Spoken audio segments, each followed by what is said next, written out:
Hi students, welcome to the class of Geophysics. കഴിഞ്ഞ ക്ലാസ്സിൽ നമ്മൾ മൊഡ്യൂൾ 1-ലെ ക്വസ്റ്റ്യൻസ് ആണ് ഡിസ്കസ് ചെയ്തത്. ഇന്നത്തെ ക്ലാസ്സിൽ നമ്മൾ മൊഡ്യൂൾ 2-ൽ നിന്നുള്ള ഫസ്റ്റ് പാർട്ടിൽ നിന്നുള്ള ക്വസ്റ്റ്യൻസ് ആണ് ഡിസ്കസ് ചെയ്യാനായിട്ട് പോകുന്നത്. അപ്പോൾ നമുക്ക് ഇന്നത്തെ ക്വസ്റ്റ്യൻസ് നോക്കാം. ഫസ്റ്റ് ക്വസ്റ്റ്യൻ എന്ന് പറയുന്നത് The earth is described as 4 options തന്നിട്ടുണ്ട്. Perfect sphere, flat disc, oblate spheroid, prolate spheroid. Answer oblate spheroid. ഭൂമി അതിൻ്റെ അച്ചുതണ്ടിൽ കറങ്ങുന്നതിനാൽ ഇക്വേറ്ററിൽ ഒരു ചെറിയ ബൾജിങ്ങും അതുപോലെ പോൾസിൽ ഒരു നേരിയ ഫ്ലാറ്ററിംഗ് ആയിട്ടുള്ള പരന്ന തരത്തിലുള്ള ഒരു രൂപവുമാണ് ഉണ്ടാകുന്നത്. അതുകൊണ്ട് ഭൂമിയെ ഏറ്റവും കൃത്യമായി വിശേഷിപ്പിക്കുന്നത് ഒബ്ലേറ്റ് സ്ഫെറോയിഡ് എന്നാണ്. ക്ലിയർ ആണല്ലോ? ഒബ്ലേറ്റ് സ്ഫെറോയിഡ്. അടുത്തത്,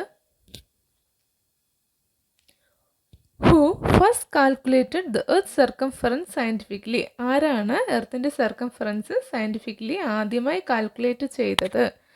ആൻസർ ഓപ്ഷൻ സി. എന്താണ്? ഇറാസ്തോസ്തനീസ്. ഒരു ഗ്രീക്ക് പണ്ഡിതനായിരുന്ന ഇറാസ്തോസ്തനീസ്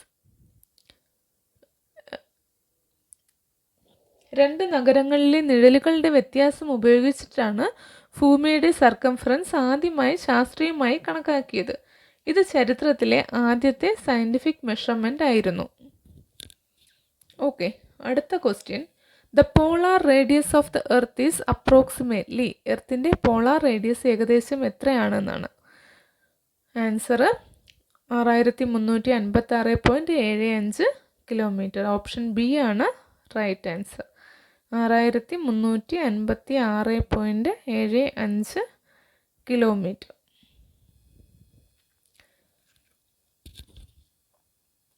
ഭൂമി ഒരു പൂർണ്ണമായ ഗോളമല്ല. അതിൻ്റെ ഇക്വറ്റോറിയൽ റേഡിയസ് ഏകദേശം 6378.137 കിലോമീറ്റർ ആണെങ്കിൽ പോളാർ റേഡിയസ് അതിനേക്കാൾ കുറവാണ്. ഏകദേശം 6356.75 കിലോമീറ്റർ ആണ്. ഇക്വറ്റോറിയൽ റേഡിയസ് ആണെങ്കിൽ എങ്ങനെ വരും?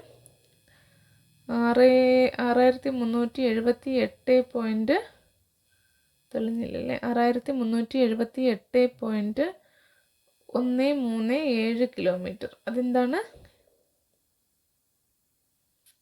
Equatorial radius. പോളാർ റേഡിയസ് നമ്മൾ തന്നിട്ടുണ്ടല്ലോ, 6356.75 കിലോമീറ്റർ. അടുത്ത question. The equatorial bulge of the earth is caused by. എർത്തിൻ്റെ ഇക്വറ്റോറിയൽ ബൾജിന് കാരണം എന്താണ്?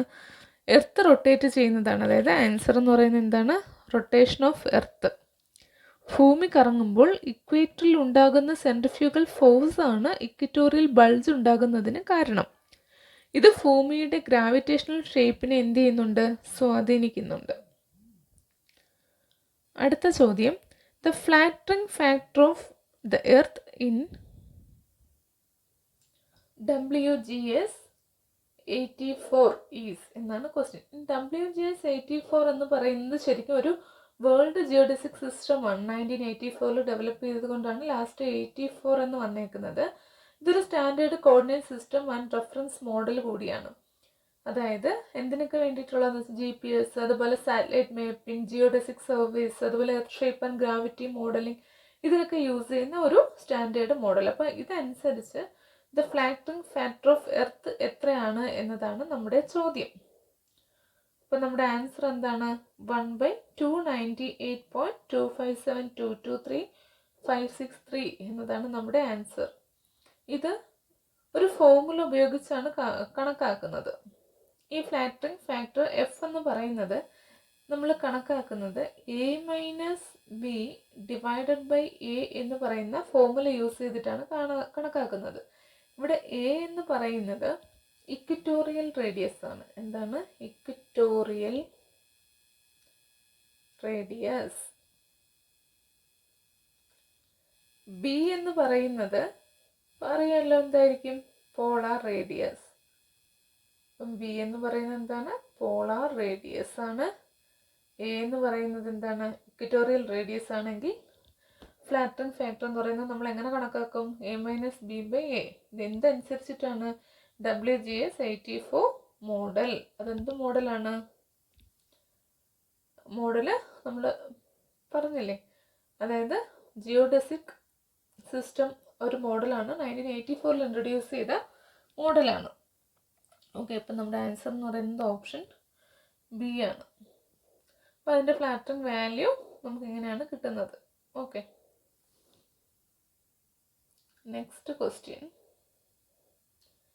Gravity at the equator is, ഇക്വേറ്ററിലുള്ള ഗ്രാവിറ്റി എങ്ങനെയാണെന്നാണ്. Gravity at the equator is options greater than at poles, equal to poles, less than at the poles, 0, lesser than at the poles. നമ്മുടെ answer എന്ന് പറയുന്നത് എന്താണ്? പോൾസിനുള്ളതിനേക്കാളും കുറവാണ്. ഇപ്പോൾ ഗ്രാവിറ്റി അറ്റ് ദ ഇക്വേറ്റർ എന്ന് പറയുന്നത് എപ്പോഴും പോൾസിലുള്ളതിനേക്കാളും കുറവായിരിക്കും ഇക്വേറ്ററിലുള്ള ഗ്രാവിറ്റി എന്ന് പറയുന്നത്. അതിന് കാരണം എന്താണെന്ന് നോക്കാം. ഇക്വേറ്ററിൽ സെൻട്രിഫ്യൂഗൽ ഫോഴ്സ് കാരണം ഗ്രാവിറ്റി എന്താണ്? കുറവാണ്. ഇക്വേറ്ററിൽ എന്തുണ്ട്? സെൻട്രിഫ്യൂഗൽ ഫോഴ്സ് ഉണ്ട്. അപ്പോൾ അതുകൊണ്ട് ഗ്രാവിറ്റി കുറവാണ്.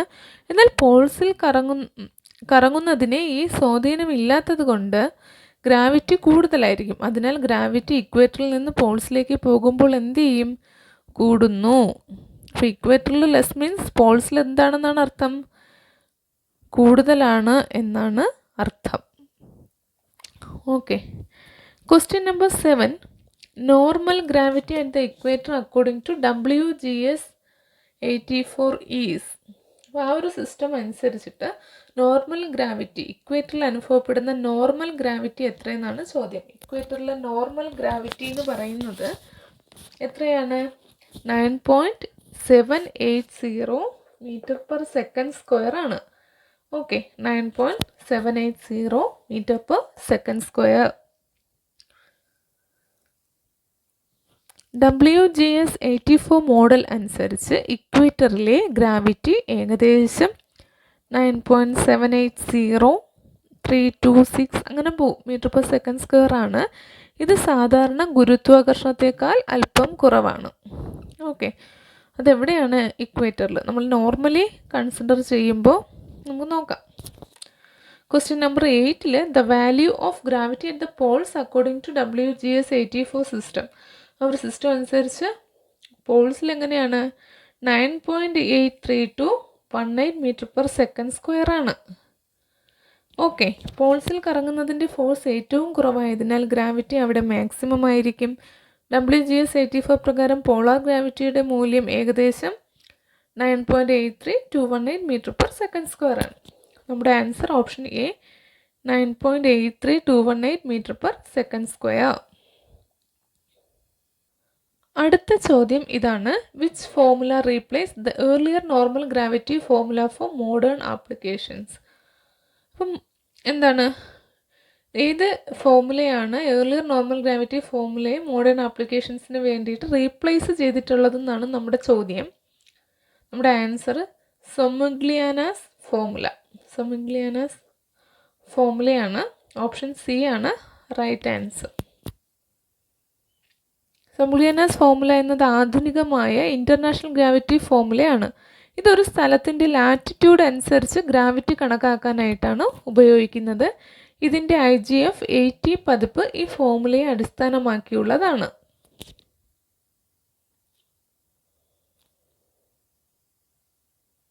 അടുത്തത് ചോദ്യം number 10. The unit of gravity measurement എന്ന് പറയുന്നത് മില്ലിഗാൽ ആണ്.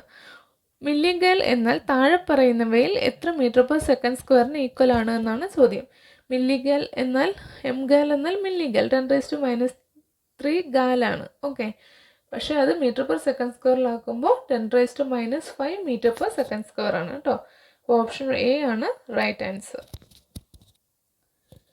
1 മില്ലിഗാൽ എന്നത് 10⁻⁵ മീറ്റർ പെർ സെക്കൻഡ് സ്ക്വയറിന് തുല്യമാണ്. ജിയോ ഫിസിക്സിൽ ചെറിയ ഗ്രാവിറ്റി വേരിയേഷൻസ് പോലും വളരെ ഇമ്പോർട്ടൻ്റ് ആണ്.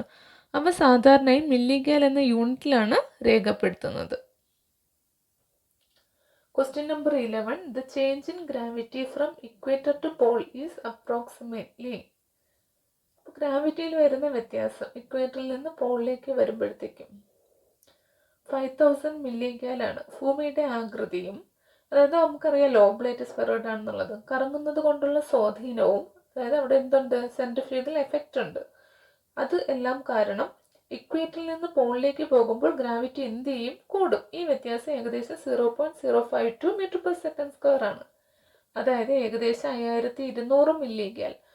അതിപ്പോൾ 5200 ഏകദേശം ഒത്തു വരുന്നത് 5000 ആണ്. അപ്പം നമ്മുടെ ഇവിടുത്തെ ആൻസർ എന്ന് പറയുന്നത് 5000 മില്ലിഗ്യാൽ.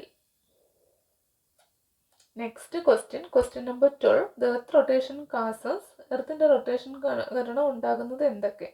No effect on shape, a bulge at poles, an equatorial bulge. Answer an equatorial bulge. ഭൂമി കറങ്ങുന്നത് കൊണ്ട് ഒരു സെൻട്രിഫ്യൂഗൽ ഫോഴ്സ് ഉണ്ടാകും. ഈ ഫോഴ്സ് ഭൂമധ്യരേഖയിൽ, അതായത് ഇക്വേറ്ററിൽ പുറത്തേക്ക് ഒരു തള്ളൽ നൽകുന്നു. ഇത് ഇക്വറ്റോറിയൽ ബൾജ് ഉണ്ടാകുന്നതിന് എന്താകും? കാരണമാകും. ഇതാണ് ഭൂമി ഒംബ്ലേറ്റ് സ്ഫെറോയിഡ് ആകുന്നതിൻ്റെ പ്രധാനപ്പെട്ട റീസൺ. ഓക്കെ, നമ്മുടെ answer an equatorial bulge. Option C ആണ് റൈറ്റ് ആൻസർ.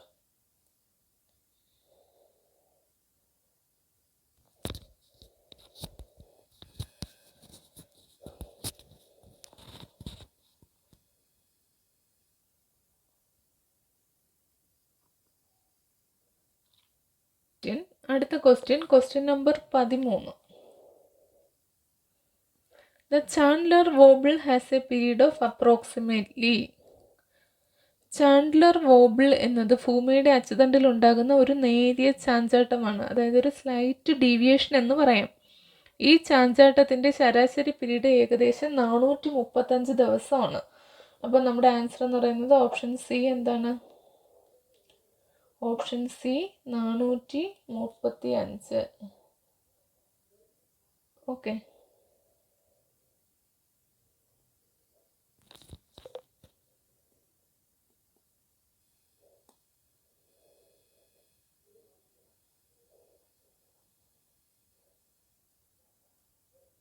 ഓപ്ഷൻ സി എന്ന് പറയുന്നത് 435 ദിവസമാണ്. Next question. Who first explained the free ന്യൂട്ടേഷൻ or Euler ന്യൂട്ടേഷൻ എന്നാണ് ചോദ്യം. ആരായിരിക്കും? ഭൂമിയുടെ അച്ചുതണ്ടിൻ്റെ ചരിവിനെയും കറക്കത്തെയും, അതായത് ടിൽറ്റ് ആൻഡ് പ്രിസിഷൻ എന്ന് പറയാം, ആശ്രയിച്ചുള്ള ആ ഒരു വോബിൾ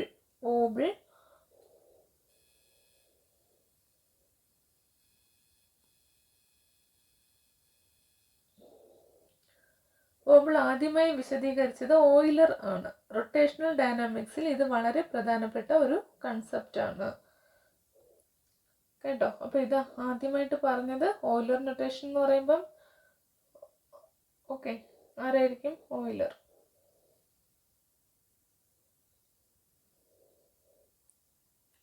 നെക്സ്റ്റ് ചോദ്യം.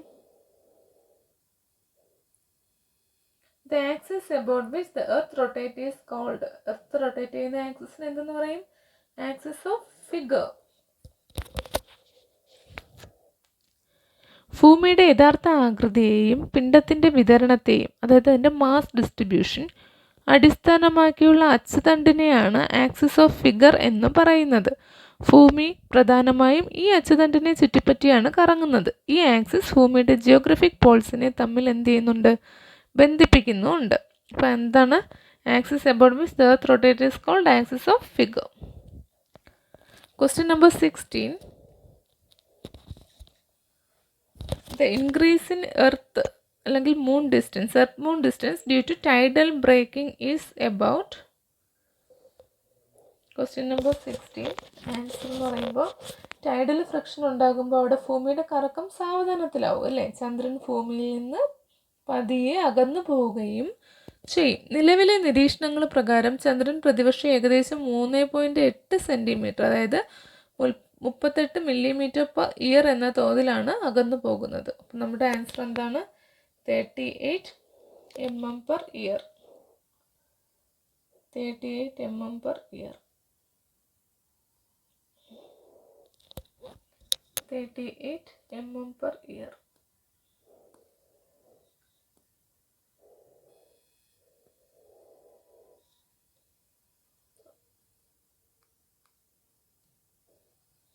അടുത്ത ചോദ്യം. The concept of isostasy refers to. എന്തിനെ പറ്റിയാണ്? ദ കൺസെപ്റ്റ് ഓഫ് ഐസോസ്ഫിയർ എന്തുമായിട്ടാണ് റിലേറ്റ് ചെയ്തിരിക്കുന്നത്? ഐസോസ്ഫിയർ എന്നത് ഭൂമിയുടെ പുറന്തോട് ക്രസ്റ്റ്, അതിൻ്റെ താഴെയുള്ള മാൻറ്റിൽ ഒരു ബോയിൻ്റ് ഇക്വിലിബ്രിയത്തിലാണെന്നുള്ള ഒരു കൺസെപ്റ്റാണ്. പർവ്വതനിരകളുടെയും സമുദ്രഭാഗങ്ങളുടെയും ഭൗമശാസ്ത്രപരമായ സന്തുലിതാവസ്ഥ വിശദീകരിക്കാനാണ് ഇത് ഉപയോഗിക്കുന്നത്. അപ്പോൾ നമുക്കിവിടുത്തെ ആൻസർ എന്താണ്? Crustal balance on the mantle. അതായത് ക്രസ്റ്റലിലെ ആ ഒരു ബാലൻസ്, ഭൂമിയുടെ പുറന്തോട് അതിൻ്റെ താഴെയുള്ള മാൻറ്റിലിൽ ഒരു ബോയിൻ്റ് ഇക്വിലിബ്രിയത്തിലാണെന്നുള്ള കൺസെപ്റ്റ്. അപ്പോൾ crustal balance on the mantle, അതാണ് നമ്മുടെ ആൻസർ എന്ന് പറയുന്നത്. Question number 17. Question number 18.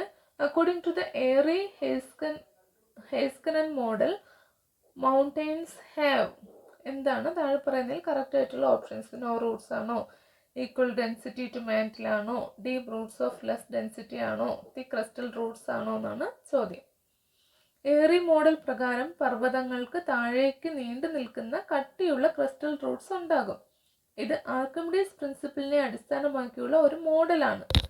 വെള്ളത്തിൽ പൊങ്ങിക്കിടക്കുന്ന ഒരു മഞ്ഞുമല പോലെ. ഓക്കെ, എയറി മോഡൽ പ്രകാരം പർവ്വതങ്ങൾക്ക് താഴെ നീണ്ടു നിൽക്കുന്ന കട്ടിയുള്ള ഒരു ക്രിസ്റ്റൽ റൂട്ട്സ്. അപ്പോൾ തന്നെ നമുക്ക് ആൻസർ കിട്ടിയല്ലോ. ആൻസർ എന്താണ്? തിക്ക് ക്രിസ്റ്റൽ റൂട്ട്സ് ആണ് നമ്മുടെ ആൻസർ.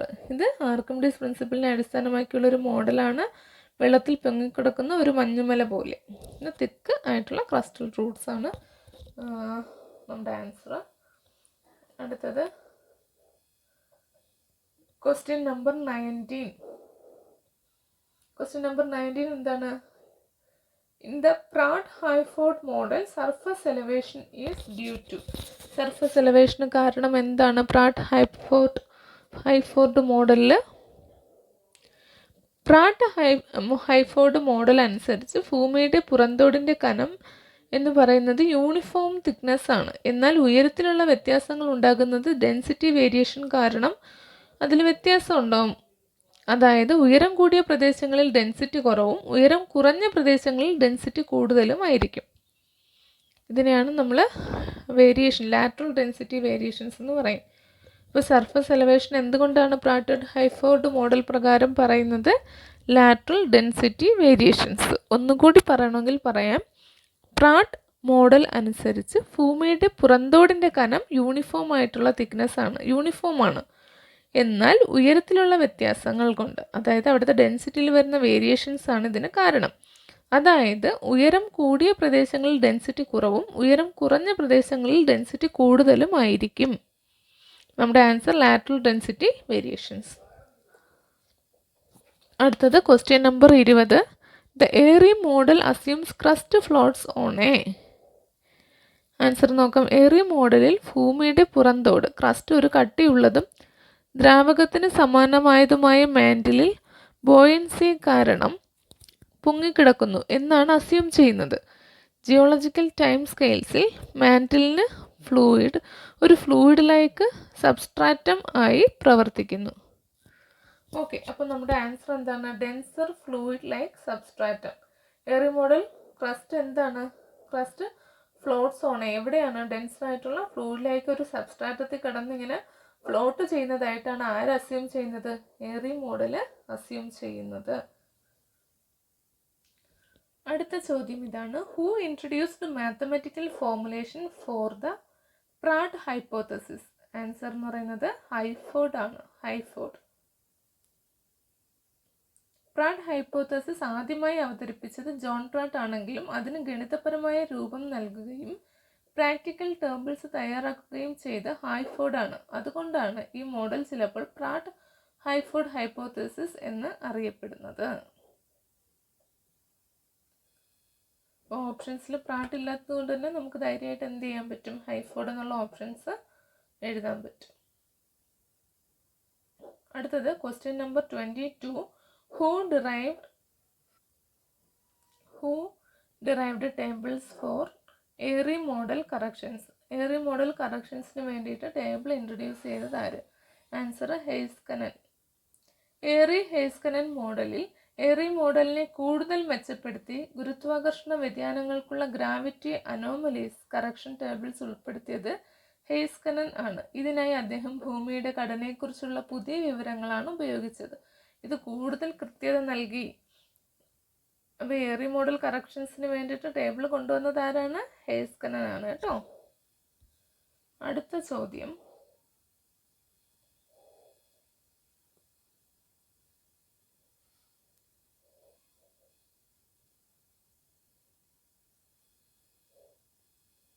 ക്വസ്റ്റ്യൻ നമ്പർ അടുത്ത എത്രയാണ്? 23 അല്ലേ? Okay, 23. Okay, isostatic over compensation leads to. Isostatic ആയിട്ടുള്ള ഓവർ കോമ്പൻസേഷൻ എന്തിന് കാരണമായി എന്നാണ് ചോദ്യം. Isostatic over compensation. ഐസോസ്റ്റസിയിൽ സന്തുലിതാവസ്ഥ ശരിയായ രീതിയിൽ സംഭവിക്കാതെ ഓവർ കോമ്പൻസേഷൻ ഉണ്ടായാൽ ഉപരിതലത്തിൽ വെർട്ടിക്കൽ അപ്ലിഫ്റ്റ് സംഭവിക്കും. ഉദാഹരണത്തിന്, മഞ്ഞുപാളികൾ ഉരുകിത്തീർന്ന ശേഷം ആ പ്രദേശം സാവധാനം ഉയരുന്നത് പോസ്റ്റ് ഗ്ലേഷ്യൽ റീബൗണ്ട്, അതായത് ഓവർ കോമ്പൻസേഷൻ്റെ ഒരു ഉദാഹരണമാണ്. ആൻസർ എന്താണ്? Vertical uplift. വെർട്ടിക്കൽ അപ്ലിഫ്റ്റ് ആണ് ആൻസർ. ഓക്കെ, അടുത്ത ചോദ്യം, ചോദ്യം number 24. According to Archimedes' principle in isostasy, crust floats because of. എന്ത് കാരണമാണ്? ബോയൻസി ഫോഴ്സ് ആണ് കേട്ടോ ആൻസർ. ആർക്കിമിഡീസ് പ്രിൻസിപ്പിൾ അനുസരിച്ച് ഒരു ദ്രാവകത്തിൽ ഒരു വസ്തു പൊങ്ങിക്കിടക്കുന്നത് ബോയൻസി ഫോഴ്സ് കാരണമാണ്. അതുപോലെ ഭൂമിയുടെ പുറന്തോട്, അതിൻ്റെ താഴെ ഉള്ള കട്ടിയുള്ള മാൻറ്റിലിൽ ഒരു ബോയിന്റ് ഇക്വിലിബ്രിയം നിലനിർത്തിയാണ് അത് എന്ത് ചെയ്യുന്നത്? പൊങ്ങിക്കിടക്കുന്നത്. അത് അപ്പോൾ നമ്മുടെ ആൻസർ ബോയൻസി ഫോഴ്സ് ആണ്. അടുത്ത ക്വസ്റ്റ്യൻ നമ്പർ 25 ആണ്. അതായത് the root zone in Airy theory is analogous to. എന്തിനാണ്? എന്തുമായിട്ടാണ് സിമിലാരിറ്റി കാണിക്കുന്നത്? Iceberg in water. Option A ആണ് റൈറ്റ് ആൻസർ. എയറി മോഡൽ പ്രകാരം പർവ്വതങ്ങൾക്ക് ഭൂമിയുടെ പുറന്തോടിനുള്ളിൽ ആഴത്തിലുള്ള റൂട്ട് സോൺസ് ഉണ്ട്. ഇത് വെള്ളത്തിൽ പൊങ്ങിക്കിടക്കുന്ന ഒരു ഐസ്ബർഗിൻ്റെ ഘടനയ്ക്ക് സമാനമാണ്. മഞ്ഞുമലയുടെ ഒരു ചെറിയ ഭാഗം മാത്രം മുകളിൽ കാണുമ്പോൾ വലിയൊരു ഭാഗം വെള്ളത്തിനടിയിൽ എന്ത് ചെയ്യുന്നു? ഒളിഞ്ഞു കിടക്കുന്നു. അതായത് റൂട്ട് സോണിൻ എയറി തിയറി എന്ന് പറയുന്നത് ഐസ്ബർഗിൻ വാട്ടർ പോലെയാണ് കേട്ടോ. അടുത്ത question number 26. The compensation depth in the Pratt Hayford model is approximately. എത്രയാണ്? 100 കിലോമീറ്റർ ആണ്. നോക്കാം. പ്രാട്ട്-ഹൈഫോർഡ് മോഡലിൽ ഭൂമിയുടെ പുറന്തോടിലെ എല്ലാ ലംബമായ ഭാഗങ്ങളും വെർട്ടിക്കൽ ക്രസ്റ്റൽ കോളംസും, അതാണ് എല്ലാ ലംബമായ ഭാഗങ്ങളും എന്ന് പറഞ്ഞാൽ വെർട്ടിക്കൽ ആയിട്ടുള്ള ക്രസ്റ്റൽ കോളംസ് ഒരു നിശ്ചിത ആഴത്തിൽ, അതായത് ഒരു കോമ്പൻസേഷൻ ഡെപ്ത് എന്നാണ് നമ്മളതിനെ പറയുന്നത്, ഒരേ മർദ്ദത്തിലായിരിക്കും. ഈ ശരാശരി കോമ്പൻസേഷൻ ഡെപ്ത് ഏകദേശം 100 കിലോമീറ്റർ ആയിട്ടാണ് കണക്കാക്കുന്നത്. അതാണ് compensation depth in the Pratt Hayford model എന്ന് പറയുന്നത്. എത്രയെന്ന് പറയുന്നത്? 100 കിലോമീറ്റർ ആണ്. അടുത്തത് question number 27. The WGS84 normal gravity formula uses parameters like. എന്തൊക്കെയാണ് യൂസ് ചെയ്യുന്നത്? ആൻസർ ലാറ്റിറ്റ്യൂഡ്, ഫ്ലാറ്റനിങ്, അതുപോലെ എസെൻട്രിസിറ്റി, ഈ ടേംസുകളൊക്കെയാണ് എന്ത് ചെയ്യുന്നത്? യൂസ് ചെയ്യുന്നത്. WGS84 മോഡലിൽ ഒരു സ്ഥലത്തെ നോർമൽ ഗ്രാവിറ്റി കണക്കാക്കാൻ ഉപയോഗിക്കുന്ന പ്രധാന ഘടകങ്ങൾ ലാറ്റിറ്റ്യൂഡ്, ഫൈ, ഫ്ലാറ്റനിങ്, എഫ്, കൂടാതെ എസെൻട്രിസിറ്റി സ്ക്വയേർഡ്, അതായത് ഇ സ്ക്വയർ എന്നിവയാണ്. ഈ ഘടകങ്ങളാണ് സൊമഗ്ലിയാന ഫോർമുലയിൽ കൂടുതൽ കൃത്യമായി കണക്കാക്കാനായിട്ട് എന്ത് ചെയ്യുന്നത്? സഹായിക്കുന്നത്. Question number 28. The pressure at compensation depth in Airy model is due to. Airy മോഡലിൽ ഐസോസ്റ്റാറ്റിക് ഇക്വിലിബ്രിയം നിലനിർത്തുന്നത് ഓരോ വെർട്ടിക്കൽ റോക്ക് കോളത്തിൻ്റെയും ഭാരമാണ്. ഉപരിതലത്തിൻ്റെ ഉയരം എത്രയായാലും എല്ലാ കോളംസും കോമ്പൻസേഷൻ ഡെപ്തിൽ ഒരേ പ്രഷറാണ് ചെലുത്തുന്നത്. Weight of vertical rock column ആണ് നമ്മുടെ right answer. The pressure at compensation depth in Airy model is due to weight of vertical rock column. Next question. In Airy model oceanic crust is. എന്താണ് answer? Thinner than continental crust. Airy model അനുസരിച്ച് സമുദ്രഭാഗങ്ങൾ താഴ്ന്നിരിക്കുന്നതിൻ്റെ കാരണം oceanic ക്രസ്റ്റിന് continental ക്രസ്റ്റിനേക്കാൾ കനം കുറവായതുകൊണ്ടാണ്. Continental crest ഏകദേശം 30 to 70 kilometre കനം വരുമ്പോൾ oceanic crest ഏകദേശം 5 മുതൽ 10 കിലോമീറ്റർ മാത്രം വരെയാണ് അതിൻ്റെ കനം വരുന്നത്. ഇവിടെ അപ്പോൾ തിന്നർ ദാൻ കോണ്ടിനെൻ്റൽ ക്രസ്റ്റ് ആണ് answer. Airy model oceanic crust എന്ന് പറയുന്നത് എപ്പോഴും കോണ്ടിനെൻ്റൽ ക്രസ്റ്റിനേക്കാളും തിന്നായിരിക്കും. The last question, which of the following explains regional isostasy best? Regional isostasy best describe ചെയ്യുന്നത് ഏതാണെന്നാണ് ആൻസർ. വെനിങ് മെയ്നസസ്. പ്രാട്ട് തുടങ്ങിയ ലോക്കൽ ഐസോസ്റ്റസി മോഡൽസ് ഉണ്ടല്ലോ, അത് ഓരോ പ്രദേശത്തെയും പ്രത്യേകം ബാലൻസ് ചെയ്യുന്നതായിട്ടാണ് കരുതുന്നത്. എന്നാൽ വെനിങ് മെയ്നസസ് മോഡൽ വലിയ ഭൂപ്രദേശങ്ങളിലെ ക്ലസ്റ്റർ ഫ്ലക്സ്ചർ പരിഗണിച്ച് അതിൻ്റെ റീജിയണൽ കോമ്പൻസേഷൻ എന്ന ആശയം വിശദീകരിക്കുന്നു. പർവ്വതനിരകൾ പോലുള്ള വലിയ ഭൗമഘടനകൾ വിശദീകരിക്കാൻ ഇത് സഹായകമാണ്. ഓക്കെ,